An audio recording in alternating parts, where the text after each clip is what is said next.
So why do we have a section on bridging the gap? Well, through our extensive modelling and baselining work, we identified that by 2050, based on all of our current assumptions, we will still have a 15 to 20% gap to achieving our net zero target in 2050. That's through modelling all of our scope 1 and 2 emission reductions from our heat networks, our fleet vehicles, our offices and workplaces, and also then on our existing homes, all of the retrofit work that we'll be doing through new windows and doors, insulation, heat pump replacements, and finally from our development activities where we'll be looking at the embodied carbon of those new materials when we deliver new homes and mirroring our development pipeline. Through all of that forecasting and modelling, we identified that we will still have a gap. To bridge the gap to net zero, we're looking at 3 additional factors. The first is if we look at the holistic future energy scenario from the National Energy Systems Operator. That's a faster grid decarbonisation. The second is if we meet the targets set out by the UK Net Zero Carbon Building Standard for the embodied carbon in our new developments. Finally, we'll have to look at other additional reductions and emphasise the importance of advocacy, partnerships and innovation.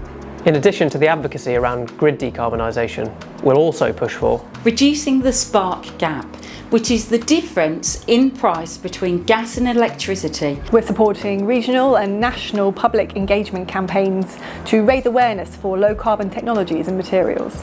Providing and advocating for green skills support and funding to build the supply chain that we need. Lobbying for embodied carbon to be more consistently regulated to drive industry change. So one of the recent funding awards we've had is the latest round of Warm Homes social housing funding, which is wave 3. It's the 4th round of funding we've been successful in, and it will go somewhere towards decarbonising 2,000 to 3,000 homes. A key part of winning that bid and a key part of how we've delivered in the past is how we build really close collaborative partnerships with our supply chain.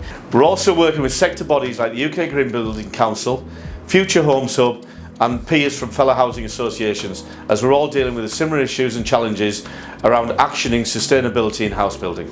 At Clarion, we're committed to trialling new technologies and innovations to tackle the climate crisis and meet our net zero carbon goals.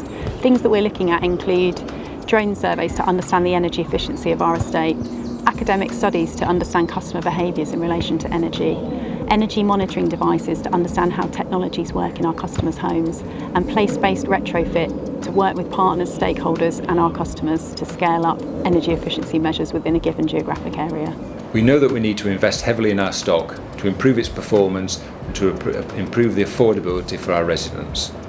This cost is significant and at this point in time generates very little financial return for Clarion.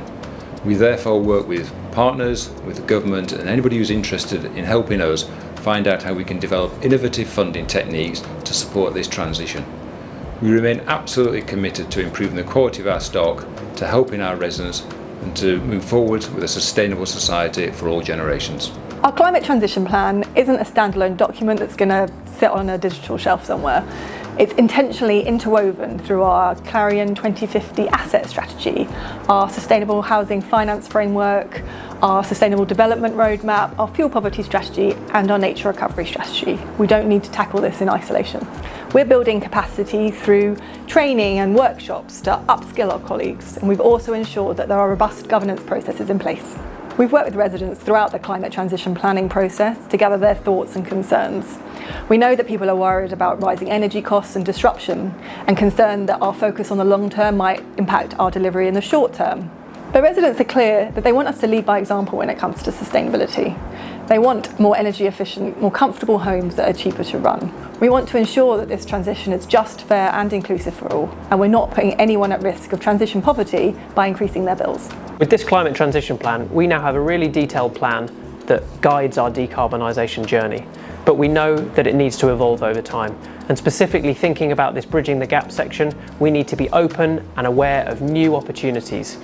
We don't have all the answers yet, and that is okay. We know that there will be new materials, new technologies, new solutions and new ways of doing business which could deliver greater decarbonisation opportunities as we move forward.